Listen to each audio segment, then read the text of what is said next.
मुंबई महापालिकेसंदर्भामध्ये महायुतीनं मोठा निर्णय घेतलाय। महायुतीचे 2 गटांमध्ये गट नोंदणी होणार आहे। भाजपचा स्वतंत्र गट आणि शिवसेना आणि राष्ट्रवादीचा एक गट असेल। यानंतर महायुतीचा बहुमताचा आकडा 121 वरती होईल। आज सकाळी 10 वाजता भाजप शिवसेना नगरसेवकांना मुंबई महापालिकेत गटनेता निवडीसाठी एकत्र उपस्थित राहण्याच्या सूचना देण्यात आल्या। तर दोन्ही गटनेता निवडीनंतर बेलापुरातील कोकण भवनामध्ये हजेरी लावणार आहेत। अमरावती महानगरपालिकेसाठी पॉवर फॉर्म्युला ठरलेला असून केवळ घोषणा बाकी आहे। 6 फेब्रुवारीला महापौर निवडला जाईल। आज महापौर आणि उपमहापौर पदासाठी अर्ज दाखल करण्याची शेवटची तारीख आहे। कोणत्याही पक्षाला स्पष्ट बहुमत नसल्यामुळे भाजप, युवा स्वाभिमान, राष्ट्रवादी आणि शिवसेना एकत्र सत्ता स्थापन करतील अशी माहिती मिळते। तर महापौर भाजपचा होणार असून भाजप श्रेष्ठींकडे 3 नावं पाठवण्यात येणार असल्याची माहिती मिळते। ऋषिकेश देशमुख, मिलिंद बांबल आणि आशिष अतकरे यांच्या नावाचा यामध्ये समावेश आहे। तर महापौर भाजपचाच असेल हे जवळपास आता निश्चित झालंय। पण महापौर पदाच्या नावावरती मुख्यमंत्री देवेंद्र फडणवीस, पालकमंत्री चंद्रशेखर बावनकुळे हे निश्चिती दर्शवतील। नागपूर महानगरपालिका निवडणुकीमध्ये भाजपनं पूर्ण बहुमत मिळवलेलं आहे। त्यामुळे सत्ता स्थापनेच्या दृष्टिकोनातून आज सकाळी भाजपकडून विभागीय आयुक्तांसमोर गट नोंदणी केली जाणार आहे। शिवाय आज भाजपचे महापौर पदासाठीचे उमेदवार हा त्यांचा उमेदवारी अर्जही दाखल करणार आहेत। नीता ठाकरे या भाजपकडून महापौर पदाच्या उमेदवार राहू शकतात। नीता ठाकरे भाजपच्या अनुभवी नगरसेविका असून महापालिकेमध्ये यापूर्वी त्यांनी विविध समित्यांचे अध्यक्षपद हे भूषवलेले आहे। महापौर पदावरून सुरू असलेल्या वादाच्या पार्श्वभूमीवरती मीरा भाईंदर शहरामध्ये मराठी अस्मितेचा मुद्दा हा पुन्हा एकदा ऐरणीवरती आलाय। भाजपकडून महापौर पदासाठी अमराठी उमेदवाराचा अर्ज दाखल झाल्यानंतर मराठी समाजामध्ये असंतोष वाढलाय। शहराच्या विविध भागामध्ये मराठी एकीकरण समितीकडून बॅनरबाजी करण्यात आली आहे। तर राज्य मराठी, शहर मराठी, महापौर मराठीच, मीरा भाईंदरमध्ये घराणेशाही नाही तर मराठेशाही चालणार असे ठळक संदेश या बॅनरवरती देण्यात आले। त्याबरोबरच 3 फेब्रुवारीला नेताजी सुभाषचंद्र बोस मैदान ते महानगरपालिका मुख्यालयापर्यंत मराठी मोर्चा काढण्याचं आवाहन या बॅनरच्या माध्यमातून करण्यात आलंय। यामुळे येत्या काही दिवसांमध्ये मीरा भाईंदरमधील राजकीय संघर्ष हा अधिक तीव्र होण्याची शक्यता व्यक्त केली जाते। नवी मुंबई महानगरपालिका निवडणुकीत भाजपची एकहाती सत्ता आल्यामुळे महापौर आणि उपमहापौर पदाची फक्त औपचारिकता बाकी राहिली आहे। येत्या 5 फेब्रुवारीला देखील निवडणूक होणार आहे। यासाठी आज महापौर, उपमहापौर पदाचे अर्ज भाजप आणि शिवसेनेने दाखल केले। भाजपकडून महापौर पदासाठी सुजाता पाटील तर शिवसेनेकडून सरोज पाटील यांनी अर्ज दाखल केले। यासोबतच उपमहापौर पदासाठी भाजपकडून दशरथ भगत आणि शिवसेनेकडून आकाश मडवी यांनी अर्ज दाखल केले। दरम्यान एकूण 111 नगरसेवक संख्या असलेल्या पालिकेमध्ये भाजपच्या 65 तर शिवसेनेच्या 42 जागा या निवडून आल्या होत्या।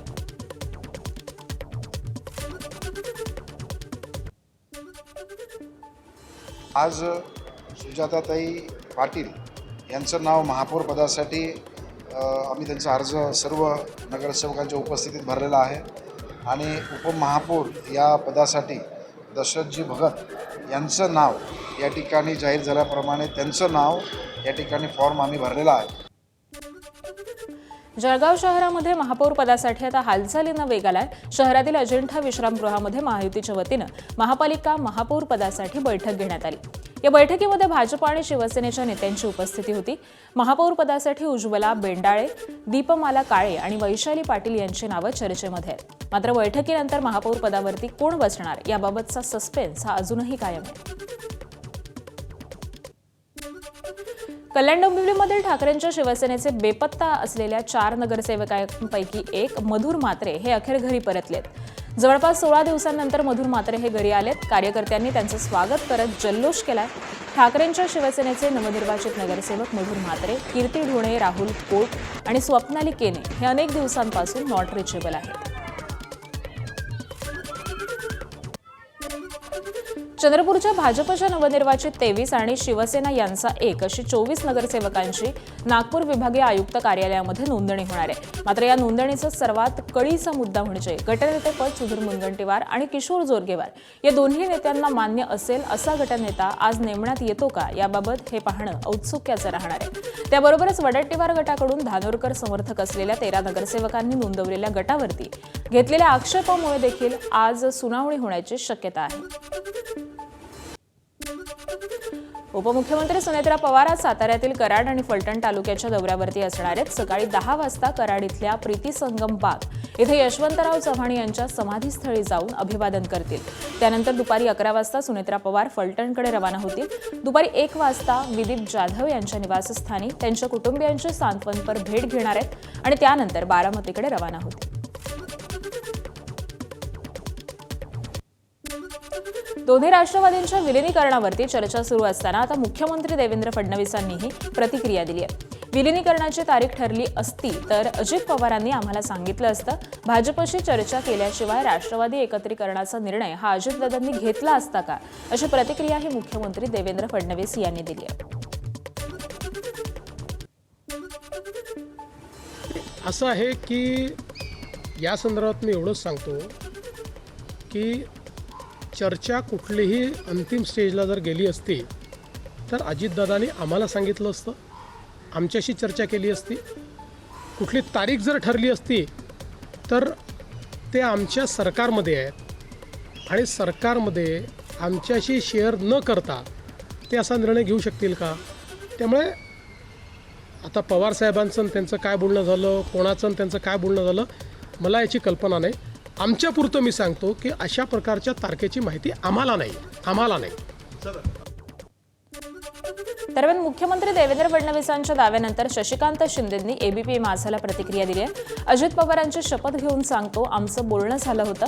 12 तारखेला स्वतंत्र बैठका घेऊन दोन्ही राष्ट्रवादीच्या विलिनीकरणावरती निर्णय घेण्याचा विचार होता, अशी प्रतिक्रियाही शशिकांत शिंदेंनी दिली आहे. अजितदादांच्या निधनानंतर आम्हाला कोणताही राजकीय फायदा उठवायचा नाहीये, असं देखील ते म्हणाले.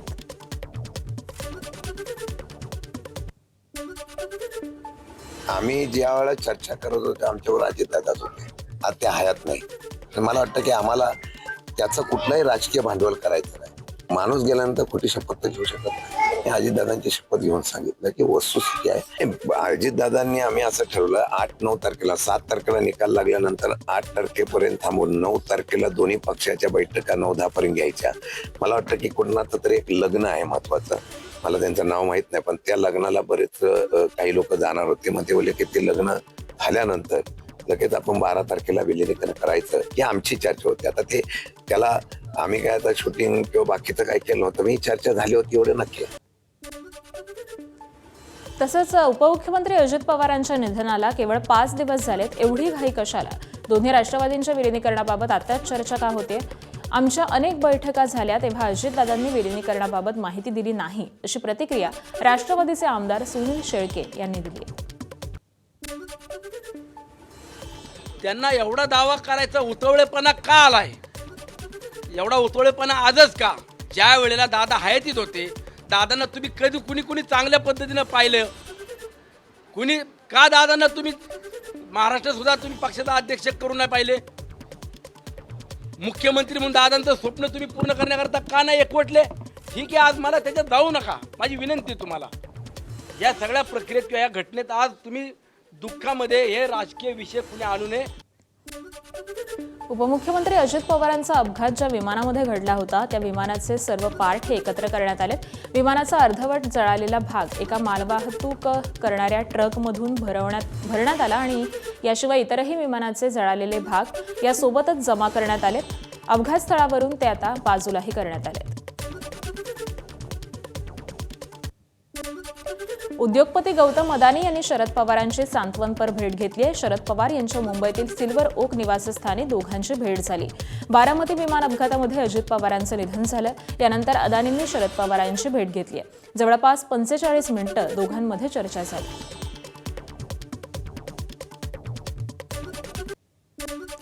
दोन्ही राष्ट्रवादी यांच्या विलिनीकरणाच्या चर्चा सुरू असतानाच राष्ट्रवादीकडून विलिनीकरणाला विरोध होताना पाहायला मिळतोय. अहिल्यानगरचे आमदार संग्राम जगताप यांनी विरोध दर्शवलेला आहे.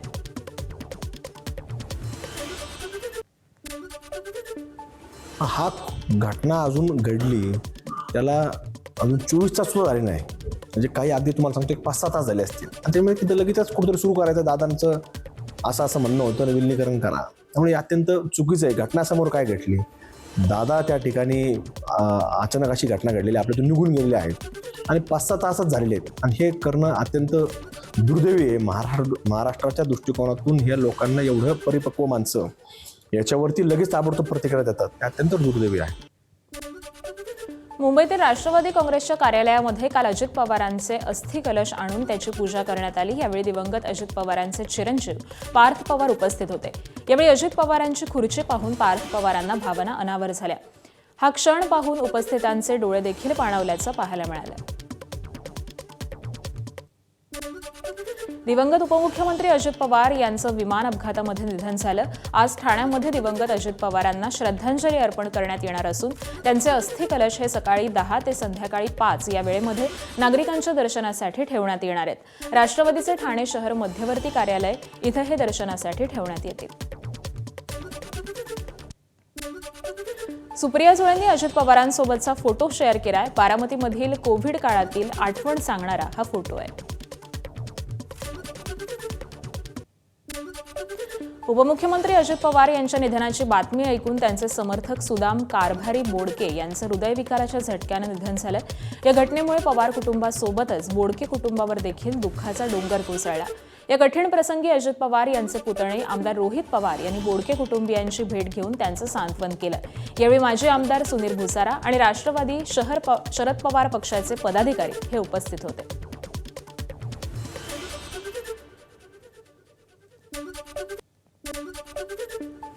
उपमुख्यमंत्री अजित पवार यांच्या निधनानंतर प्रफुल्ल पटेल यांची राष्ट्रवादीच्या अध्यक्षपदी नियुक्ती करण्यात आल्याची थेट माहिती ही केंद्रीय मंत्री पियुष गोयल यांनी एका मुलाखतीमध्ये दिली. त्यामुळे राजकीय वर्तुळामध्ये चांगलीच खळबळ उडाली. दरम्यान कालच सुनेत्रा पवारांकडे एकमताने पक्षानं संविधानिक अधिकार सोपवलेले होते आणि त्यांनी उपमुख्यमंत्री म्हणून शपथही घेतली. त्यामुळे आता दोन्ही राष्ट्रवादींचं विलिनीकरण होणार की नाही याकडे सगळ्यांचंच लक्ष लागलंय. आता पियुष गोयल यांनी केलेल्या राष्ट्रवादीच्या अध्यक्षपदाबाबत केलेल्या या वक्तव्यावरती राष्ट्रवादीचे प्रदेशाध्यक्ष सुनील तटकरे यांनी माध्यमांना प्रतिक्रिया दिली. पियुष गोयल काय बोलले ते आपण ऐकलं नसून अध्यक्षपदाबाबत अद्यापही निर्णय झाला नसल्याचं सुनील तटकरे यांनी स्पष्ट केलं. पियुष गोयल यांनी असं म्हटलेलं आहे की प्रफुल्ल पटेल यांची राष्ट्रीय अध्यक्ष म्हणून नियुक्ती निवड झालेली आहे. राष्ट्रवादीच्या राष्ट्रीय अध्यक्षपदी नियुक्ती झाली. नाही, असा काही निर्णय झालेला नाही त्या ठिकाणी. पियुषजी गोयल काय म्हणत मी स्वतः ऐकलेलं नाही, पण तसा काय निर्णय झालेला नाही. केंद्रीय मंत्री पियुष गोयल यांनी आपल्याला चुकीची माहिती मिळाली होती त्याची पडताळणी केल्याशिवाय माध्यमांना काही विधानं केली त्याबद्दल दिलगिरी व्यक्त केली. त्याबरोबरच राष्ट्रवादी पक्ष उपमुख्यमंत्री सुनेत्रा पवारांच्या नेतृत्वाखाली कार्यरत असल्याची माहिती ही त्यांनी एक्स पोस्टद्वारे दिली. राष्ट्रवादी पक्षाचा राष्ट्रीय अध्यक्ष कोण असेल यावरती इतरांनी बोलू नये. हा निर्णय घेण्याचा अधिकार फक्त आणि फक्त सुनेत्रा पवारांनाच असेल असं वक्तव्य राष्ट्रवादीचे आमदार सुनील शेळके यांनी केलंय. जे कोणी आमच्या पक्षात नसलेले मंडळी पक्षाचा राष्ट्रीय अध्यक्ष कोण असणार आहे हा ठरवण्याचा अधिकार इतर कुणालाही नाही. उद्याच्या काळामध्ये सर्वस्वी अधिकार पक्षाचा राष्ट्रीय अध्यक्ष कोण असेल, पक्षाच्या जबाबदाऱ्या घेत असताना कुणाला कुठल्या भागातली विभागातली जबाबदारी दिली पाहिजे, विधिमंडळाचं कामकाज करत असताना कुणाला विधिमंडळामध्ये मंत्रिमंडळामध्ये समाविष्ट करायचे, कुणाला वेगळ्या जबाबदाऱ्या द्यायच्या, हा सर्वस्वी अधिकार हा सुनित्रा वहिनी अजितदादा पवारांचाच असेल. त्यामध्ये कुठल्याही व्यक्तीनं कुठलंही स्टेटमेंट केलं तर त्याला कुठल्याही प्रकारे दुजोरा देऊ नका. तर पक्षाच्या राष्ट्रीय अध्यक्ष फक्त सुनेत्रा पवारच होतील असं वक्तव्य माजी मंत्री माणिकराव कोकाटे यांनी केलं आहे.